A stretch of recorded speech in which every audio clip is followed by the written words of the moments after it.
آج کے دن یعنی 22 اگست 1639 عیسوی کو برطانوی ایسٹ انڈیا کمپنی نے مقامی نائک حکمران سے ایک چھوٹی زمین خریدی اور اس زمین پر مدارس شہر کی بنیاد رکھی جو اب چنائی کے نام سے جانا جاتا ہے۔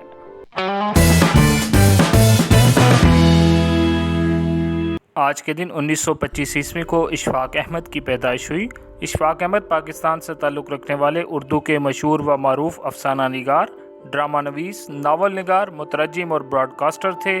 ان کا ڈرامہ سیریل ایک محبت 100 افسانے پاکستان ٹیلی ویژن کی لازوال ڈرامہ سیریل ہے۔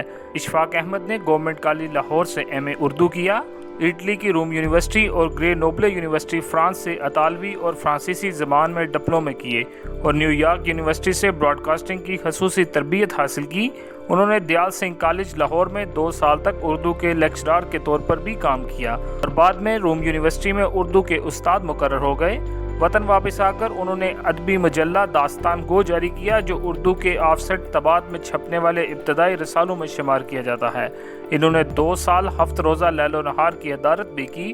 1967 عیسوی میں مرکزی اردو بورڈ کے ڈائریکٹر مقرر ہوئے جو بعد میں اردو سائنس بورڈ میں تبدیل ہو گیا۔ 1989 عیسوی تک اس ادارے سے وابستہ رہے۔ صدر ضیاء الحق کے دور میں وفاقی وزارت تعلیم کے مشیر بھی مقرر کیے گئے۔ اشفاق احمد نے کئی لازوال افسانے بھی لکھے۔ 7 ستمبر 2004 عیسوی کو جگر کی رسولی کی وجہ سے ان کا اچانک انتقال ہو گیا۔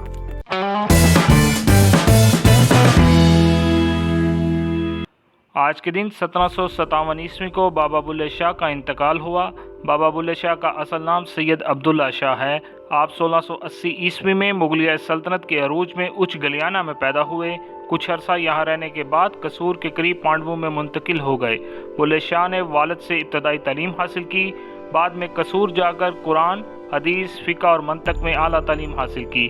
قرآن ناظرہ کے علاوہ گلستان، بوستان بھی پڑھی۔ ایک خاص سطح تک حصول تعلیم کے بعد ان پر انکشاف ہوا کہ وہ دنیا بھر کے علم کو حاصل کر کے بھی انسان کا دل مطمئن نہیں ہو سکتا۔ سکون قلب کے لیے صرف اللہ کا تصور ہی کافی ہے۔ وہ خود سید زادے تھے لیکن انہوں نے شاہ عنایت کے ہاتھ پر بیعت کی جو ذات کے ارائیں تھے۔ اس طرح بلے شاہ نے ذات پات، فرقے اور عقیدت کے سب بندھن توڑ کر صلح کل کا رستہ اپنایا۔ بلے شاہ پکے وحدت الوجودی تھے، اس لیے ہر شے کو مظہر خدا جانتے تھے۔ مرشد کے لیے انسان کامل کا درجہ رکھتے تھے۔ مصلحت اندیشی اور مطابق پذیری کبھی بھی ان کی ذات کا حصہ نہ بن سکی۔ انہوں نے شاعری میں شرع اور عشق کو ایک لڑی میں پرو دیا اور عشق کو شرع کی معراج قرار دیا۔ ان کے کام میں عشق ایک ایسی زبردست قوت بن کر سامنے آتا ہے جو شرع پر چل کر پیغام حسنینیت کو فروغ دیتا ہے اور یزیدیت کو ہمیشہ کے لیے شکست دیتا ہے۔ بلے شاہ نے پیار محبت کے پیغام کو فروغ دیا۔ عربی فارسی میں عالم ہونے کے باوجود انہوں نے پنجابی کو ذریعہ اظہار بنایا تاکہ عوام میں رابطے میں آ سکیں۔ ان کا تعلق صوفیہ کے قادریہ مکتبہ فکر سے تھا۔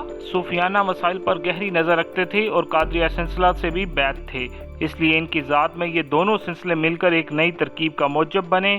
اپنی شاعری میں وہ مذہبی ضابطوں پر ہی تنقید نہیں کرتے بلکہ ترک دنیا کی مزاحمت بھی کرتے ہیں اور محض علم کے جمع کرنے کو وبال جان قرار دیتے ہیں۔ علم کی مخالفت اصل میں علم بغیر عمل کی مخالفت ہے۔ بلے شاہ کا انتقال 77 سال کی عمر میں 22 اگست 1757 عیسوی میں قصور میں ہوا اور یہیں دفن ہوئے۔